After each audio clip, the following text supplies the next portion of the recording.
just joined us, you're watching the news at 10 on Channels Television, coming to you live from Lagos. A reminder of our major stories tonight. Pope Francis calls for global peace as Christians mark Easter, the resurrection of Jesus Christ. Clergymen optimistic about Nigeria's future. Anglican Bishop of Lagos, Ademola Ademowo, gives message of hope, insists Nigeria will rise again. Vice President Yemi Osinbajo leads prayers at the Aso Rock Villa Chapel in Abuja, admonishes Nigerians to embrace the love of Christ. And hundreds of migrants rescued off the Libyan coast, most of them women and children.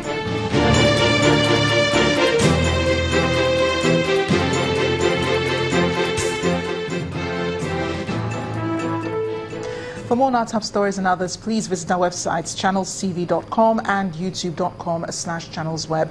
You can also watch us on the go on your mobile device. Log on to m.channelstv.com or download the Channels TV app for Android, iOS and Windows phones from their respective stores. Having the Channels TV and Channels 24 app give you access to news and updates. You also have the Eyewitness feature, so you too can be part of the news. Just install the app, then tap and swipe to reveal the Eyewitness menu and follow the instructions to share those pictures, videos or news of happenings around you. To security matters, a joint team of security operatives has recovered over 200 cows and sheep from suspected rustlers in Birnin-Gwari local government area of Kaduna State, northwest Nigeria. The coordinator of the security team, Yakubu Yusuf, made the disclosure while showing the recovered animals to reporters. He added that the animals were recovered during a raid at a forest in Buruku village following intelligence reports concerning the activities of suspected rustlers in the area. Another traditional ruler has been abducted by gunmen in Ondo State, southwest Nigeria. Oba Joel Sunday Daudu, the paramount ruler of Iyanu Akoko in Akoko North local government area of Ondo State, was kidnapped along Osheoba Akoko axis in Ikare Owo Road. Confirming the incident, the public relations officer of the Ondo State Police Command, Femi Joseph, disclosed to Channels Television that law enforcement officers are on the trail of the hoodlums. The PPPRO asked residents of the community and the entire staff not to panic, assuring them that their lives and property are adequately protected and that the monarch will soon be rescued. A community leader in the Akoko area explained that many prominent people, especially traditional rulers, had narrowly escaped kidnapping on the road several times.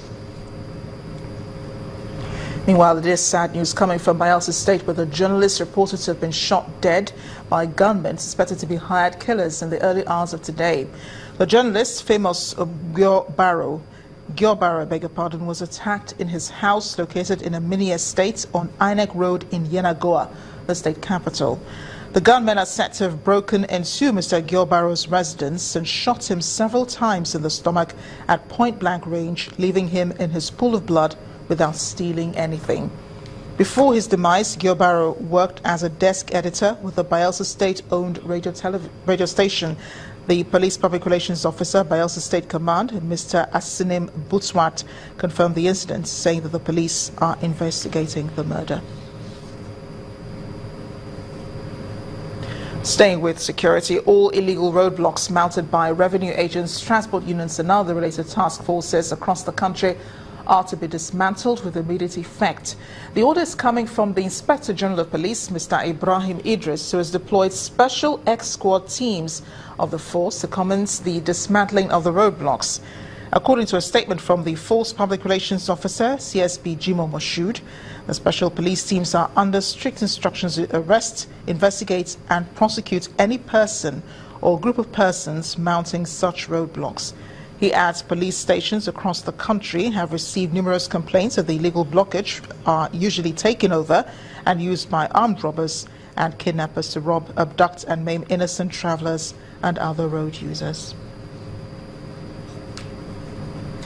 Nigerians are still in the mood of the Easter celebration, while many are spending their holidays in their home states. A lot of people are still in the city celebrating with loved ones.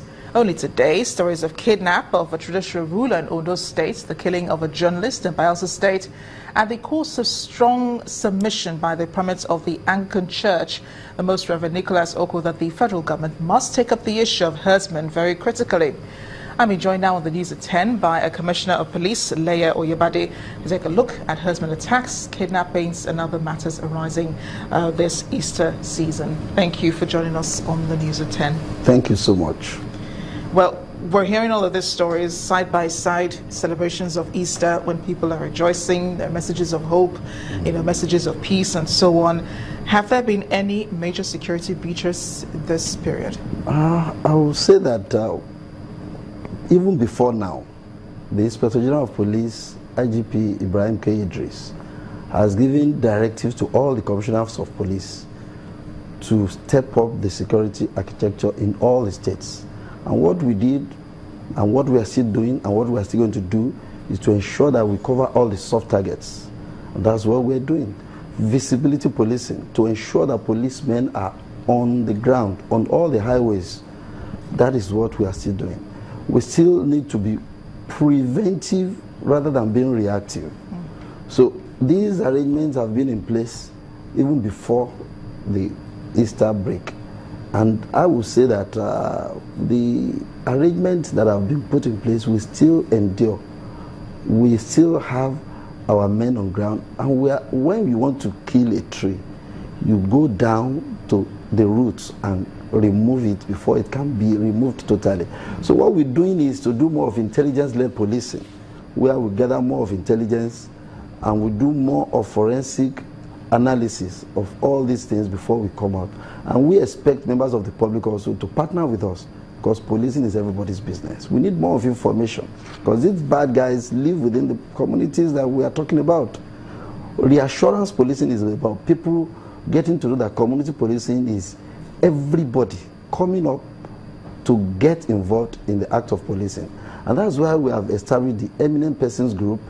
The Inspector General of Police said we should have the Eminent Persons Group, which the stakeholders include the community leaders, student union leaders, market leaders, everybody, so that we come together to dialogue and ensure that we contribute our own quota to ensuring how we police our environment. Now, today the Inspector General of Police ordered the dismantling of illegal blockades, roadblocks on major highways. He also declared local government and officials collecting taxes and revenues illegal, and members of the NRTW collecting all kinds of levies on the roads. What informed this position, and why now? He's asked to leave the road for quite some time, and it's only that we want to, address it and confront it headlong. The idea is, for police, we don't have roadblock. We only have operational stop and start points. And that operational stop and start points are only coming up when there is need for them. So why do they come to the road to come and there's no need for it? And that's why the Inspector General of Police have ordered that they should be dismantled. What exactly is going to happen? Will there be a reorientation of police officers?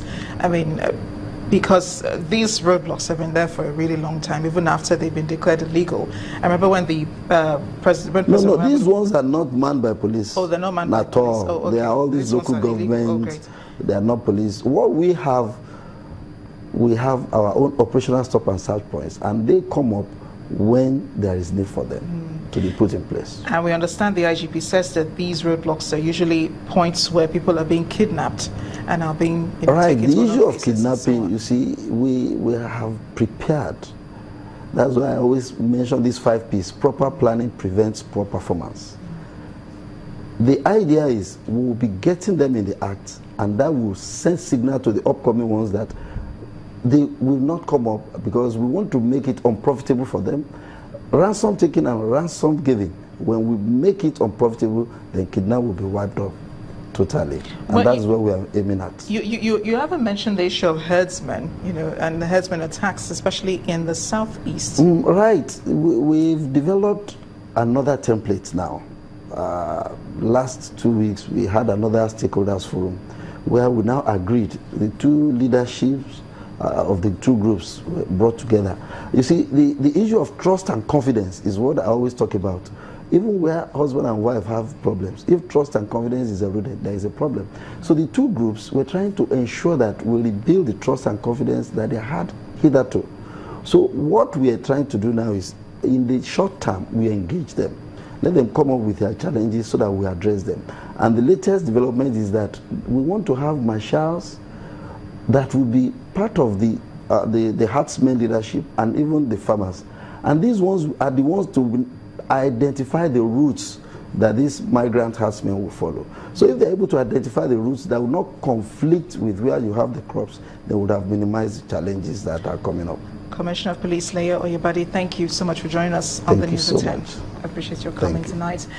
For the Senate President, Dr. Bukola Saraki, Nigerians should continue to live in peace and have confidence in government in turning the fortunes of the country around. This was spoken to our correspondent in Ilorin, Kwara State, where he assured of the government's determination to surmount the challenges currently facing the country in his Easter message.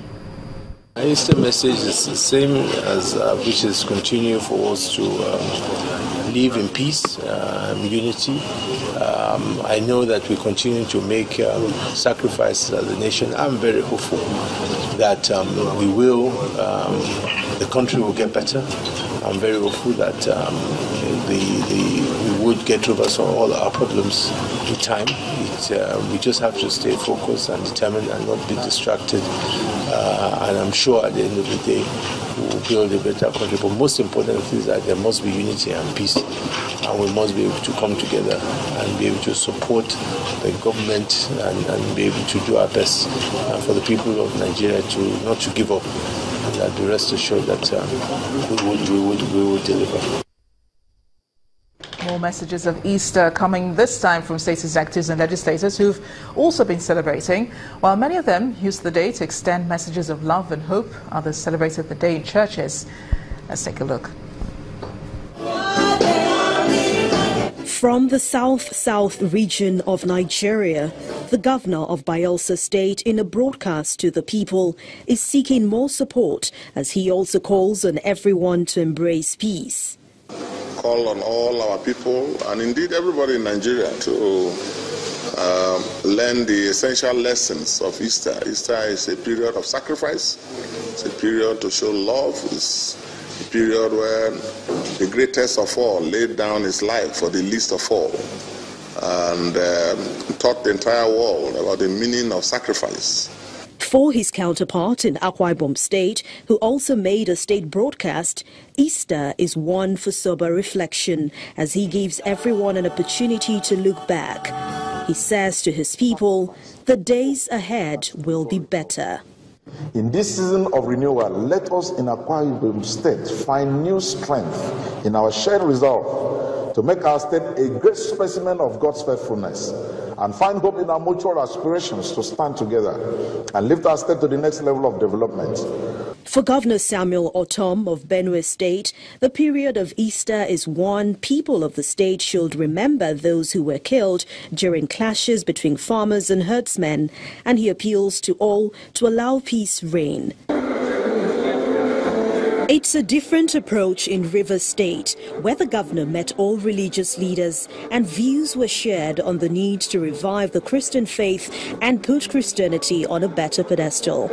I think that we should use this Jubilee period to seek for reconciliation amongst ourselves and to forgive one another and to see that the state moves forward. And therefore, I think that the religious leaders must play an important role. Official of the Catholic Institute of West Africa also shares the message of Jubilee. The Jubilee is a time of rest that is meant to refresh one's energies.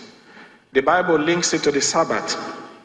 God asked the Hebrew people to observe every seventh day, every seventh year, and every 50th year, coming after 7 cycles of 7 years as periods of rest.